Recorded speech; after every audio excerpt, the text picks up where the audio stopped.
ఎర్రంనాయుడు మరణానికి కారణం అచ్చెన్నాయుడే అని సంచలన వ్యాఖ్యలు చేశారు వైఎస్ఆర్సీపీ నేత పేరాడ తిలక్. మీ అన్న ఎర్రంనాయుడుపై ఎన్ని కుట్రలు చేశావో తెలుసన్నారు. ఎర్రంనాయుడు చనిపోతే గానీ తనకు పదవి రాదని అచ్చెన్నాయుడు ఎన్నోసార్లు అన్నారని చెప్పారు పేరాడ తిలక్. అలాంటి నువ్వు జగన్మోహన్ రెడ్డి గురించి మాట్లాడుతావా అని ఆగ్రహం వ్యక్తం చేశారు. అచ్చెన్నాయుడు వ్యాఖ్యలను నిరసిస్తూ శ్రీకాకుళం జిల్లా టెక్కలిలో ఆయన దిష్టిబొమ్మను తగలబెట్టి నిరసన వ్యక్తం చేశారు వైఎస్ఆర్సీపీ శ్రేణులు. నీ మనస్తత్వం ఏంటో కూడా ఇక్కడ ప్రజలకు తెలుసు. నువ్వు మీ అన్నకి ఎన్నిసార్లు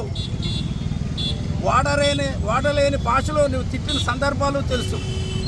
నీ కుటుంబ సభ్యులకి తెలుసు.